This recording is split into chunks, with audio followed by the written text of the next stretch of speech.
Welcome to The Explainer.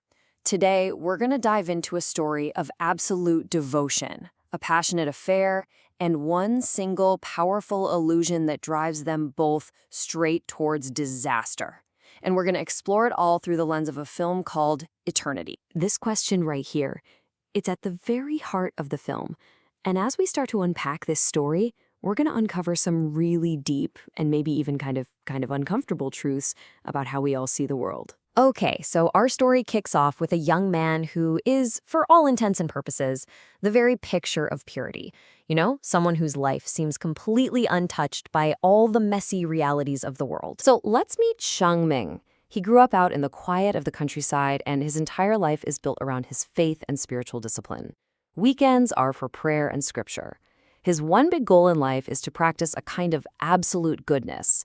And get this, the source material makes a point of saying that even in his 20s, the idea of romance has literally never crossed his mind. He's a total blank slate. So you have to ask, right? How could a man so pure fall so completely?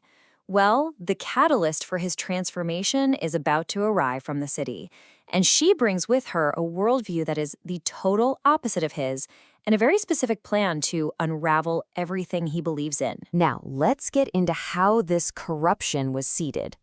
The whole process begins, as it so often does, with a battle of ideas.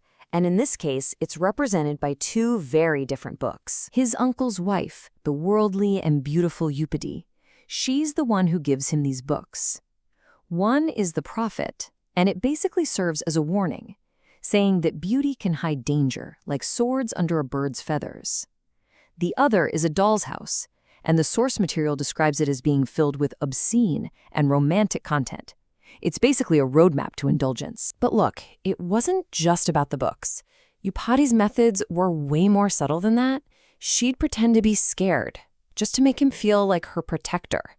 Or she'd cleverly interrupt his spiritual discussions with these little accidents, pulling him right out of his world and into hers.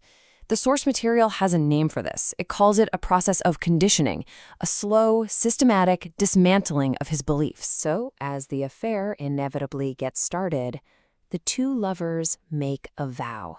And this vow, well, it reveals the absolute core of their shared and deeply flawed delusion. This promise, until forever, is the central symptom of their problem. Think about it.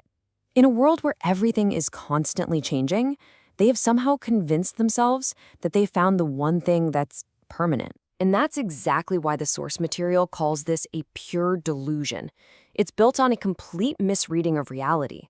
They've mistaken the intensity of a fleeting feeling for a permanent truth, and now they're trying to stretch a single moment out into infinity. You know, Buddhist philosophy actually has a pretty precise diagnosis for this exact kind of thinking.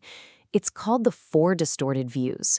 These are basically a set of fundamental errors in perception, wrong views that are seen as the root cause of all our self-deception and suffering. And wouldn't you know it, Shang Meng and Yu Pati fall directly into the trap of the first two distortions. First, they mistake something impermanent, their passion, for something permanent. And second, they mistake suffering for happiness. They believe their affair, which is built on deception and attachment, is true joy when its very nature is guaranteed to lead to suffering. They've built their whole world on a foundation that is absolutely destined to crumble. But here's the thing. This collapse wasn't an accident. And that brings us to maybe the most puzzling character in this whole story, the uncle. So Shang Meng's uncle is this wise, devout elder.